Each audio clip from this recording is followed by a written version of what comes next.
You're welcome. I'm Tisamo Emmanuel Solomon, a dragon fruit farmer here at my Dragon Fruit Farm in Mbala Mukono, Uganda. Yes, here I'm standing next to a Vietnam white. You can see that in our recent videos or previous videos, I've been doing videos on different varieties or types of dragon fruits here at our orchard. But guess what? Today I'm just next to a Vietnam white. You can see how it is growing or how it has grown. This is its fruit and it's about to get ready. You can see how the petals are aligned and then how it grows. You can see that it's growing like this. Can I say posteriorly something like that? You can see. But then today I want to share with you some things about dragon fruit farming that are so essential in dragon fruit farming. I think let me call them the do's in dragon fruit farming. Some people have been asking different questions, and I think this is the way I'm going to answer you. If I talk over the do's in dragon fruit farming, one that you have to put in mind, you have to know that what am I supposed to do while I'm doing dragon fruit farming. One, you have to choose well the variety or choose the variety that you want.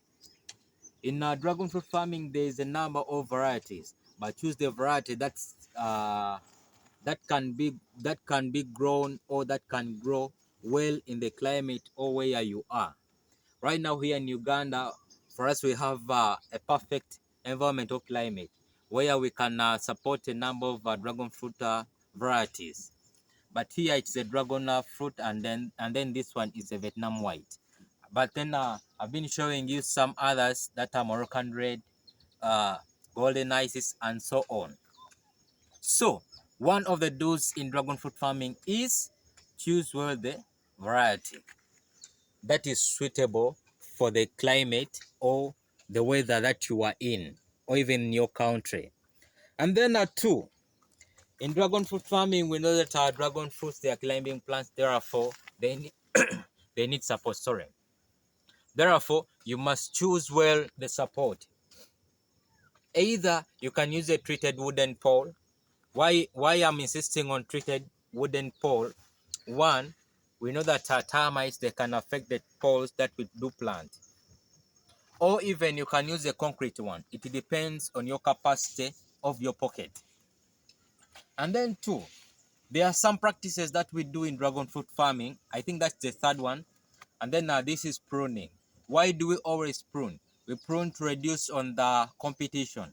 And then two, to induce even fruiting. You know, those are some of the reasons as to why we do prune. And then three, we have to apply fertilizers. Here we are organic farmers, and therefore we do apply the farmyard manure or cow dung. Even we use composite. Yes, and then also we also use neem oil. Neem oil is organic. We can use it to fight fungal infections or diseases. Why am I telling you all this? We are organic farmers, and therefore we are recommending organic uh, ingredients or what we can use in organic farming. Still, we also use rabbit urine. Rabbit urine is mainly used in when it is shining, when there's a number of pests.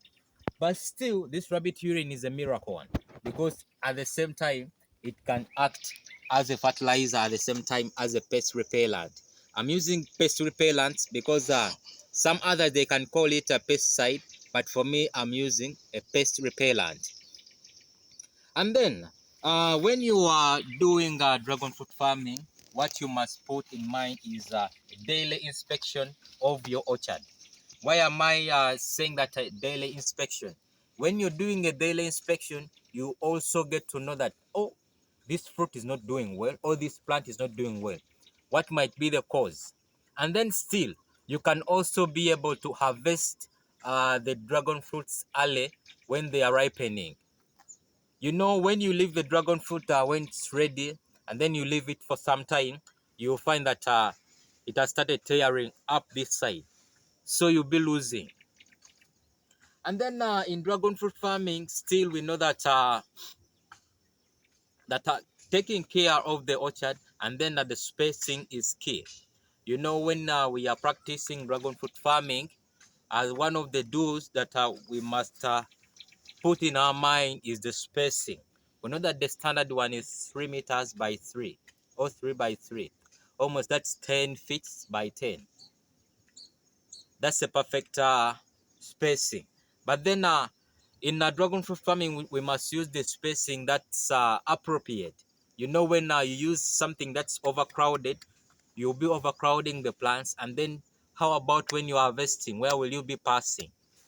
So that's a key. And then still, here at our dragon fruit farming, we are using the molds, or we pile soil surrounding the pole. Why do we do that? We know that that soil that's molded, it will act as the feeding basin of the plant.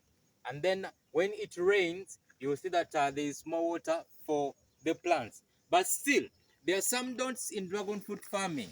You shouldn't forget a support. Remember, I've been telling you that these dragon fruits, they are climbing plants, therefore they need support. What I've been telling you about the do's in dragon fruit farming, they can come as this side as they don't. You just change them. You know that for you to grow dragon fruits, you must require a pole or a support. And then in don'ts, you if you are doing dragon fruit farming and then you don't apply the support, how will they grow? And then still, even the soils, you must take good care of the soils. That's why we say that feed the soil so that the soil also feeds you. But then guess what? Here at our orchard, we have the soils that will make people wonder how we are doing dragon fruit farming here. We always tell you that if you feed your soil well, you grow well. And then you can see that our soil is like Maram Light. But guess what? We are doing dragon fruit farming well here. Okay? So, those are some of the do's and then don'ts. I remember someone asked me, if I'm going to start dragon fruit farming, what am I required to do? I've been telling these are the things that you must put in mind while you are going to start dragon fruit farming. 1, you must choose the varieties that you want. 2, you must have the support. And then above that, you must have the love for farming. Because if you are going to start something and then you don't have love within you, how will you start it? Of course, we won't even be able to do it well. Okay? And then 3, I've said that you must be having the land, and then you must be having the poles or the support, and then even you must be having the seedlings, or you choose the varieties that you want. Those are some of the things that are required in dragon fruit farming. But then don't forget to subscribe on the channel, and then please keep sharing the knowledge, and then keep asking questions to my fellow Ugandans, the youth there. If you want to do dragon fruit farming, or if you want to engage in dragon fruit farming or any other entity in farming, please feel free to consult. We have other entities that we shall soon be broadcasting on our social media handles. Soon they are coming, and then we shall be sharing more with you.